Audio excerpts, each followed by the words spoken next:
இயேசு கிறிஸ்துவின் அன்பான நாமத்தினாலே உங்களுக்கு நான் நன்றியை தெரிவித்துக் கொள்கிறேன். ஒரு விசுவாசி இந்த உலகத்தில் ஜீவிப்பதற்கு அவனுக்கு ஆவிக்குரிய தைரியம் தேவை. சத்துருவை ஜெயிக்க வேண்டிய பலனை கர்த்தர் கொடுத்திருக்கிறார். நாம் சிங்கத்தை போல நின்று நாம் யுத்தம் செய்ய வேண்டும்.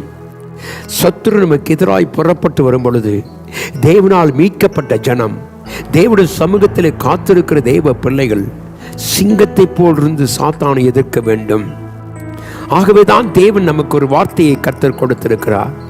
1 யோவானின் புத்தகம் 5ஆம் அதிகாரம் 14ஆம் வசனத்தை வாசித்தோமானால், நாம் எதையாகிலும் அவருடைய சித்தத்தின்படி கேட்டால் அவர் நமக்கு செவி கொடுக்கிறார் என்பதே அவரை பற்றி நாம் கொண்டிருக்கிற தைரியம். நாம் அவருடைய சித்தத்தின்படி எதை கேட்டாலும் அதை செய்வார் என்கிற நம்பிக்கையும் தைரியம் இருக்க வேண்டும். எனக்கு அன்பான தேவ பிள்ளையே, நாம் அவருடைய சித்தத்தின்படி கேட்கும் பொழுது அதை செய்வதற்கேற்ற பலனையும் அதற்கேற்றதான ஒரு தைரியத்தையும் கர்த்தர் தருகிறார். ஒரு மனிதன் தன் ஜீவியத்தில் சாத்தானை எதிர்க்கக்கூடிய ஒரு பலனை கர்த்தர் தருகிறார். அல்லேலூயா. இன்றைக்கு அந்த தைரியம் நமக்கு உண்டா?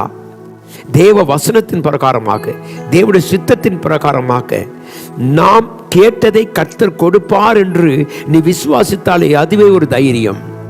எப்படிப்பட்ட சாத்தானும் ஜெயிக்கக்கூடிய வல்லமை இயேசுவின் இரத்தத்துக்குண்டு. அவர் இரத்தத்தால் மீட்கப்பட்ட நீதிமானாக இருக்கிற உனக்கும் இந்த தைரியம் உண்டு என்றால் இயேசு நம்முடைய ஜெபத்தை கேட்கிறவர். அவர் நமக்கு தைரியத்தை கொடுக்கிறவர்.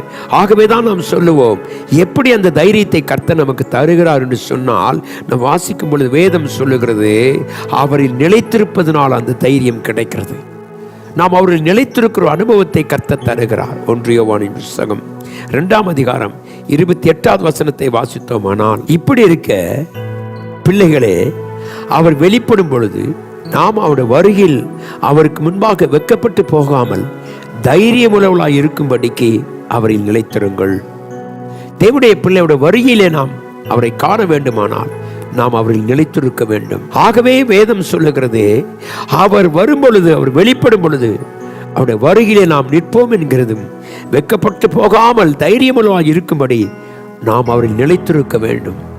இந்த நாட்களில் விசுவாசம் குறைந்து கொண்டிருக்கிற நாட்கள், தேவனுடைய வார்த்தை நிலைத்திருக்க முடியாத அனுபவங்கள், அநேக மக்கள் விழுந்து போகும் பொழுது, விசுவாசியே நீ தைரியமாயிரு.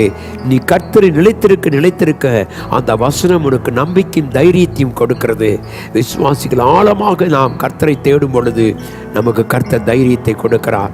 எனக்கு அன்பான தெய்வ பிள்ளை, இன்றைக்கு இந்த நாளிலே கர்த்தாவே, சோர்ந்து போன எனக்கு, வெளிவிடப்பட்ட எனக்கு, நம்பிக்கையில்லாத எனக்கு நீர் கர்த்தாவுடைய வார்த்தையின் மூலமாய் நீர் எங்களுக்கு தைரியத்தை கொடுத்ததுக்காய் ஸ்தோத்திரம். அவருடைய வார்த்தை நம்மளை நிலைத்திருந்தால் நாம் நிச்சயமாகவே சாத்தானை ஜெயிக்கக்கூடிய வல்லமையை கர்த்தர் நமக்கு தருகிறார். ஆகவே சொல்லுவோம், கர்த்தாவே நீர் எங்கள் தேவனாக இருக்கிறீர். அல்லேலூயா. ஆகவே தைரியமாய் சொல்லுவோம், அவரை பற்றும் விசுவாசத்தினாலே நாம் தைரியத்தை பெற முடியும். எனக்கு அன்பான தேவ பிள்ளை, இந்த கால வேளையில நம்மை நடத்துகிற தேவனாகிய கர்த்தர் வேதம் சொல்லுகிற பிரகாரமாக நாம் அவர்களை அறிந்து கொண்டு நாம் எதையாகிலும் அவருடைய சித்தத்தின்படி கேட்டால் அவர் நமக்கு கொடுக்கிறார் என்கிற தைரியம் நமக்குண்டு. அவருடைய சித்தத்தின்படி செய், அப்பொழுது கர்த்தனை பலப்படுத்துவார். அவரின் நிலைத்திரு கர்த்தனை பலப்படுத்தி தைரியப்படுத்துவார். 3வது, அவருடைய காரியத்தில் நாம் தேவனுடைய சமூகத்தில் அவரை பற்றும் விசுவாசத்தினாலே நாம் தைரியம் பெறுகிறோம்.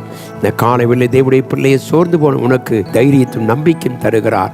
என் ஆண்டவர் உன்னோடு கூட இருக்கிறார். நீ அவரை நிலைத்திரு, வார்த்தை நிலைத்திரு, அப்பொழுது உனக்கும் எனக்கும் கர்த்தர் நமக்கு தைரியத்தை கொடுத்து சாத்தானை ஜெயிக்கக்கூடிய வல்லமையை கர்த்தர் தருவார். நாம் கண்களை மூடி ஜெபிப்போம்.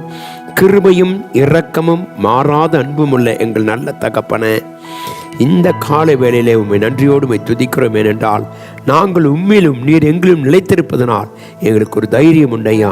சாத்தானை எப்படி ஜெயிக்க வேண்டும் என்பதை நீர் எங்களுக்கு கற்றுக் கொடுத்ததுக்காய் ஸ்தோத்திரம். எங்களை ஆசீர்வதியும். இந்த காலை வேளையில கர்த்தாவே, நம்பிக்கையிலிருந்து அதைரியத்தோடு அவிசுவாசத்தோடு இருக்க பிள்ளைகளுக்கு உம்முடைய வார்த்தைகள் தைரியத்தை கொடுக்கிறதுக்காய் ஸ்தோத்திரம்.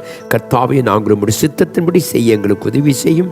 ஏற்ற காலத்திலே நாங்கள் உமக்கு கனி கொடுக்கிற ஒரு வாழ்க்கை வாழ எங்கள் தேவன் கிருபை செய்யும்படியாய் இயேசுவின் நாமத்தில் ஜெபிக்கிறேன் எங்கள் அன்பின் நல்ல பிதாவே, ஆமென். கர்த்ததாமே நம்ம அனைவரோடும் தொடர்ந்து நடத்துவாராக. ஆமென்.